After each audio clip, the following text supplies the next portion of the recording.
প্রত্যাশা করে আমাদের স্টুডেন্টগুলো জীবন দিয়েছে, সেই তুলনায় আমাদের প্রাপ্তিটা একদমই আমি শূন্যের কোঠায় ধরবো। আমরা জাতিগতভাবে বেশিরভাগ আমাদের সুযোগের অভাবে আমরা সবাই সৎ। আমি নিজে করাপশনের সাথে যুক্ত হয়ে থাকলাম, কিন্তু আমি আশা করলাম যে আমার পুরো জাতিটা পরিবর্তন হয়ে যাবে। কিভাবে? যারা জীবন দিল, রক্ত দিল, কলিজার ওপর দিয়ে স্টিমার রোলার চলে গেল, কিন্তু তাদের কোনো মূল্যায়ন হয়নি। ঐক্যবদ্ধ শক্তির মধ্যে যদি এভাবে ফাটল তৈরি হয় তাহলে আওয়ামী লীগ আবারও ফিরে আসবে। একটা জেনারেশন মোটামুটি অবক্ষয়ের মধ্যে চলে গেছে। আমাদের যারা সহযোদ্ধা ছিল তারই মুষ্টিমের কিছু লোক হয় টাকার কাছে বিক্রি হয়ে গেছে, না হয় ক্ষমতার কাছে বিক্রি হয়ে গেছে, না হয় নারীর কাছে বিক্রি হয়ে গেছে। যে যেখান থেকে দেখছেন সবাইকে বাংলা ভিশনের নিয়মিত আয়োজন জনমতে স্বাগত জানাচ্ছি, কেফায়েত শাকিল। দর্শক, জুলাই অভ্যুত্থানের 2 বছর পূর্ণ হলো, কিন্তু এই অভ্যুত্থানে যারা জীবন দিল তাদের আশা আকাঙ্ক্ষা, যারা আহত হলো তাদের আশা আকাঙ্ক্ষা কতটা পূর্ণ হলো জনগণের প্রত্যাশা, এ নিয়েই আমাদের আজকের জনমত। চলুন জানি জনগণ কি ভাবছে। প্রশান্তির জায়গাটা হচ্ছে অনেক যারা গুম হয়েছিল পরিবার তাদেরকে পায় নাই, তারা এখন পরিবারের কাছে, অনেকে ফাঁসির কাষ্ঠ থেকে তাদের পরিবারের কাছে অনেক এমপি হয়েছে। এই জায়গাগুলো প্রত্যাশার এবং ভালো লাগার কাজ করে। কিন্তু গ্যাপ যেটা সেটা হচ্ছে আসলে এই যে রাষ্ট্রের কাঠামোটাই সমস্যা। এখানে সংবিধানগত সমস্যা আছে। এখানে ৭২ যে সংবিধান, এটা হচ্ছে আপনার সরকারকে প্রেসিবাদ হইতে বাধ্য করে। আর আমাদের জাতিগত একটা সমস্যা, আমরা জাতিগতভাবেই বেশিরভাগ আমাদের সুযোগের অভাবে আমরা সবাই সৎ। এই জায়গাটাতে সমস্যা। এখানে যেই আসে সেই ক্ষমতার লোভে পড়ে, সেই দুর্নীতির লোভে পড়ে। এই জায়গাটাই সমস্যা। এখন বিএনপি সরকার ক্ষমতায় আছে, তারা 17 বছর যাবত তারাও নির্যাতিত, জামাতও নির্যাতিত। কিন্তু তারা এখন যদি ক্ষমতায় আসার পরে জুলাই সনদ বাস্তবায়নকে গুরুত্বপূর্ণ না মনে করে, এটা আসলে আমাদের জন্য, যারা এই আন্দোলনে সমন্বয়ক বা ছাত্ররা নেতৃত্ব দিয়েছে, তাদের জন্য হতাশার। এখানে তাদের বিবেকের কাছে প্রশ্ন, আসলে এখানে আমাদের কিছু বলার নাই। এই জায়গাটাতে আমরা প্রশ্ন করতে পারি, ওনারা কেন জানি বুঝতেছে না যে যদি হাসিনা আসে অথবা যদি আবার আওয়ামী লীগ সরকার, আওয়ামী লীগ আমাদেরকে অত্যাচার করে, প্রথমে কিন্তু বিএনপিকে দিয়েই শুরু করবে। এটা বিএনপির বুঝার গ্যাপ। তারা যদি জুলাই সনদটাকে বাস্তবায়ন করে, এটা তাদের জন্য উপকার, জাতির জন্য উপকার। গণ অভ্যুত্থানে আমাদের যে প্রত্যাশা ছিল সেই প্রত্যাশার অনেক কিছুই পূরণ হয়নি। যেমন আমরা চেয়েছিলাম যে রাজনৈতিক যে দলগুলো আছে তাদের মধ্যে একটি সৌহার্দ্যপূর্ণ পরিস্থিতি থাকবে, কিন্তু বর্তমানে যেটি আমরা দেখতে পাচ্ছি ক্যাম্পাসে ছাত্রদল এবং ছাত্র শিবিরের মধ্যে গণ্ডগোল হচ্ছে এবং আওয়ামী লীগ এই জায়গা থেকে সুযোগটা পাচ্ছে। আমরা যদি গণ অভ্যুত্থানের সময় আমরা যে সকল ঐক্যবদ্ধ শক্তি ছিল সেই ঐক্যবদ্ধ শক্তির মধ্যে যদি এভাবে ফাটল তৈরি হয় তাহলে আওয়ামী লীগ আবারও ফিরে আসবে এবং আমরা চাই না যে আওয়ামী লীগ আবারও ফিরে আসুক। তাই আমাদের প্রত্যাশা যে গণ অভ্যুত্থানের যে সকল ঐক্যবদ্ধ শক্তি ছিল তারা যেন ঐক্যবদ্ধ থাকে এবং নিজেদের মধ্যে বিভেদ তৈরি না করে। যে প্রত্যাশা করে আমাদের স্টুডেন্টগুলো জীবন দিয়েছে, সেই তুলনায় আমাদের প্রাপ্তিটা একদমই আমি শূন্যের কোঠায় ধরবো। আমরা বলতে চাই, এখন বিএনপি অথবা জামায়াত হোক বা যেই দলই হোক না কেন, দেশটাকে সে যাতে নিজের মনে করে বা নিজের মানুষ মনে করে, আমাদের জন্য একটু অন্তত করে। আমরা প্রায় মনে করেন 1.5 মাস এতটা কষ্ট করলাম, এতটা স্ট্রাগল করলাম, তার বদলে বা এতগুলো মানুষের জীবনের বদলে যদি এই সামান্যটুকু নিরাপত্তাটাও না পাই, আমাদের ফান্ডামেন্টাল রাইট এইটা যদি না পাই, তাহলে তো আমাদের এই জীবন দিয়ে কোনো লাভ হইল না, তাই না?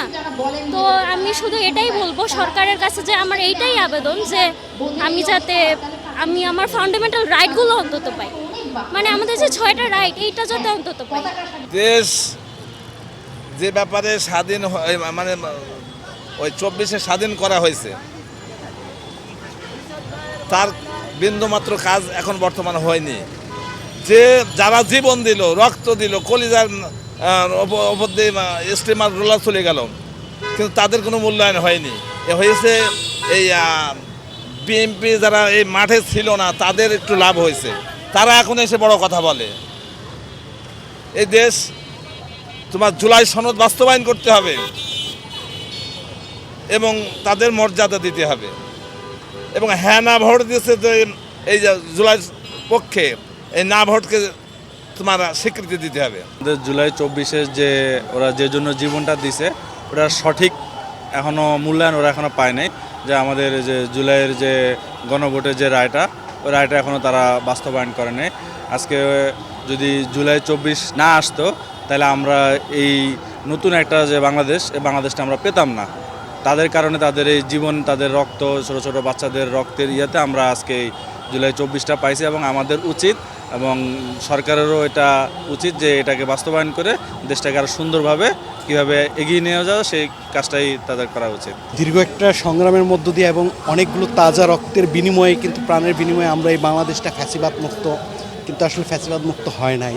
আমরা যে আশা প্রত্যাশা ছিল সেটাও হয় নাই, কারণ আমাদের যারা সহযোদ্ধা ছিল তারই মুষ্টিমের কিছু লোক হয় টাকার কাছে বিক্রি হয়ে গেছে, না হয় ক্ষমতার কাছে বিক্রি হয়ে গেছে, না হয় নারীর কাছে বিক্রি হয়ে গেছে। এই জন্য আমরা সবসময় বলি যারা রাজনীতিতে আসে তাদের সতর্ক থাকার দরকার। মানি ট্যাপ, ফানি ট্যাপ এবং হানি ট্যাপ, এই তিনটা ট্যাপ থেকে সবসময় বেঁচে থাকার দরকার। কারণ আমাদের আশা প্রত্যাশা ছিল যে এই স্বৈরাচার পালায়ে যাওয়ার পর এই বাংলাদেশে আর কখনো কোনো রক্ত ঝরবে না।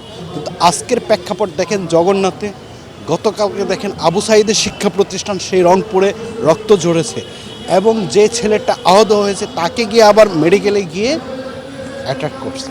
তো এই যে রক্ত ঝরা, আমরা কিন্তু 24-এর পরবর্তীতে, আমরা বলতে আমি নিজে পার্সোনালি বারবার বিভিন্ন সভা সেমিনার আমি বলছি যে সমস্ত শিক্ষা প্রতিষ্ঠানে কোনো ধরনের রাজনীতি এখানে চলবে না, এবং কোনো শিক্ষক রাজনীতিতে থাকতে পারবে না। শিক্ষকের কাজ কি? সে পাঠদান করবে, সে গবেষণা করবে, এবং তাকে সরকার সমস্ত ধরনের ইকুইপমেন্ট দিয়ে তাকে সহযোগিতা করবে। সে শিক্ষা জাতি কীভাবে গড়া যায়, সুশিক্ষায় কীভাবে করা যায় সেইটা। কারণ শিক্ষক সমাজে যখন আপনার রাজনীতি ঢুকে যাবে, সে তখন তার পদায়ন এবং তার পদবীর জন্যে সে সর্বোচ্চ লবিং করবে এবং সে সর্বোচ্চ চাটগারি করবে, ক্ষমতা যেই থাকুক। আজকে যদি জামাত ক্ষমতায় আসতো, জামাতের পা চাটতো। এখন জামাত যেহেতু ক্ষমতায় নাই, বিএনপি আছে, বিএনপির পা চাটতেছে বাংলাদেশে ম্যাক্সিমাম শিক্ষা প্রতিষ্ঠানগুলো। এবং তারা দেখবেন যে এই যে শিক্ষা প্রতিষ্ঠানগুলোয় যে অস্থিরতা সৃষ্টি হচ্ছে বা এই যে হামলা দামলা হচ্ছে, তারা নির্বিকার নির্জীব প্রাণী। যে কোনো দেশেই সরকার যখন ফ্যাসিস্ট হয়ে যায়, তখন সামগ্রিক একটা পরিবর্তন হয় মানসিকতার মধ্যে। সবাই না অপরাধ করতে স্বাচ্ছন্দ্য বোধ করে, সবাই মিথ্যাবাদী হয়ে যায়। তো এটা থেকে বের হয়ে আসা এই 2 বছর যথেষ্ট সময় না। মাঝখানে একটা জেনারেশন মোটামুটি অবক্ষয়ের মধ্যে চলে গেছে, মূল্যবোধ তৈরি হয় নাই। তো এটাকে আবার রিকভার করতে অনেক সময় লাগবে। তবে আমার মনে হয় যে ইনশাআল্লাহ আমরা তো পজিটিভ, মুসলমান হিসেবেও তো পজিটিভ থাকতে আল্লাহ পাক যেরকম বলছে, আর আমরা এই সরকারের উপরও আশা করতে পারি যে এটা পজিটিভ কাজ করতে করতে মানুষের মধ্যে যখন সরকারের মূল জায়গাটা যখন সৎ হবে, যদি তারা সৎ থাকতে পারে, নিজেদের সততা বজায় রাখতে পারে আলটিমেটলি, তাহলে অটোমেটিক্যালি এটার প্রভাব রুট লেভেল পর্যন্ত আসতে থাকবে। এটা একটা প্রসেস, এটা সময় দিলে ইনশাআল্লাহ ঠিক হয়ে যাবে। আবার সময়, একটা জাতি কখনো আসমান থেকে নেমে আসবে না।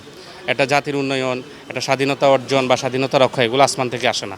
আমাদের দেশের মানুষগুলা, একটা রিক্সাওয়ালা থেকে শুরু করে এই দেশের রাষ্ট্রপতি পর্যন্ত প্রত্যেকটা মানুষ যদি আমরা রাষ্ট্র উন্নয়নের জন্য, নিজেকে উন্নয়নের জন্য কাজ করে যাই, তাহলে আমাদের জাতিসত্তার উন্নয়ন আসবে। আপনার যে প্রশ্ন ছিল যে এই সময়ের মধ্যে আমরা কতটুকু উন্নতি অর্জন করতে পেরেছি, এই উন্নতি অর্জনের জন্য আমাদের প্রত্যেকটা মানুষ তার নিজের উন্নতি এবং তার দায়িত্ববোধের উন্নতি করেছে কিনা। ধরুন আমি আমার জায়গায় আমার দায়িত্বটা ঠিকমতো পালন করলাম না, আমি নিজে করাপশনের সাথে যুক্ত হয়ে থাকলাম, কিন্তু আমি আশা করলাম যে আমার পুরো জাতিটা পরিবর্তন হয়ে যাবে। কিভাবে? আমাদের জাতিসত্তার যারা নাগরিক তাদের প্রত্যেকেরই তো কোনো না কোনো দায়িত্ব রয়েছে। একজন প্রধানমন্ত্রী যেমন দায়িত্ব আছে, ঠিক তেমনি একজন এমপির দায়িত্ব রয়েছে, একইভাবে একটা ইউনিয়ন চেয়ারম্যানেরও দায়িত্ব রয়েছে, ঠিক তেমনিভাবে একজন শিক্ষক বা একজন প্রাইমারি স্কুলের শিক্ষক বা এমন করে একটা অফিস সহায়কেরও দায়িত্ব আছে। এখন উনি ওনার অফিসে দায়িত্ব পালন করতে গিয়ে দুর্নীতির সাথে যুক্ত হয়ে থাকলো, দায়িত্ব পালন করলো না, কিন্তু উনি এসে রাস্তায় স্লোগান দিল, মিছিল করলো যে জাতি পরিবর্তন হলো না, জাতি ধ্বংস হয়ে গেল। এই জাতি তো ধ্বংস হবে যদি আমাদের প্রত্যেকের জায়গা থেকে কাজ না করি। আমাদের কাজ করতে হবে সামগ্রিকভাবে পুরা মূল্যবোধের পরিবর্তনের মাধ্যমে। আমাদের দুর্নীতি শুধু বন্ধ করানো, দুর্নীতির বিরুদ্ধে আমাদের নিজেকেই দূরে সরে আসা। দেশের উন্নয়ন শুধুমাত্র একজন রাষ্ট্রপ্রধান করে দিতে পারে না, সেটা যে সরকারি হোক। দেশের উন্নয়ন করতে হলে এখানের মানুষগুলোর উন্নয়ন হতে হবে, এখানের প্রত্যেকটা প্রতিষ্ঠানের উন্নয়ন হতে হবে। আমাদের সন্তানেরা যেভাবে জীবন দিয়েছে, ঠিক সেভাবে যারা এখানে এখন বেঁচে আছে তাদের উপর যে দায়িত্ব ছিল বা যতটুকু দায়িত্ব বর্তিয়েছে, আমরা কি ততটুকু পালন করতে পারছি কিনা, এটাও জরুরি। যদি আমরা যতগুলো মানুষ ওই সময় রাস্তায় নেমেছিল, তারা সবাই যদি নিজ নিজ ক্ষেত্রে নিজ নিজ অবস্থানে যদি দেশের জন্য কাজ করতো, তাহলে সামগ্রিক উন্নয়নটা হয়তো আপনি এখন ক্যালকুলেশন করে আরও বেশি পেতেন।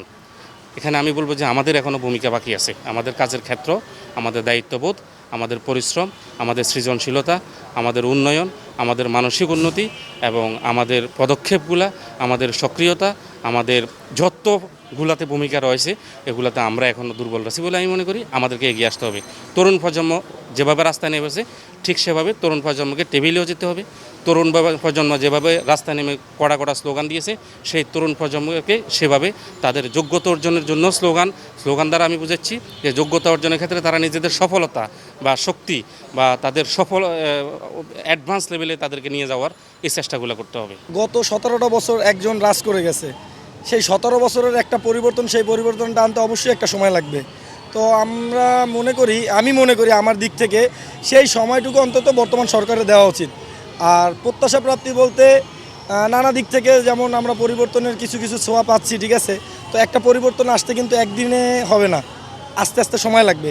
কারণ 17 বছরে এই দেশটা একটা পর্যায়ে গিয়ে থামছে, সেই জায়গা থেকে আর একটা মোড়ে বা একটা নতুন গন্তব্যের দিকে নিয়ে যেতে একটু সময় তাকে দিতেই হবে।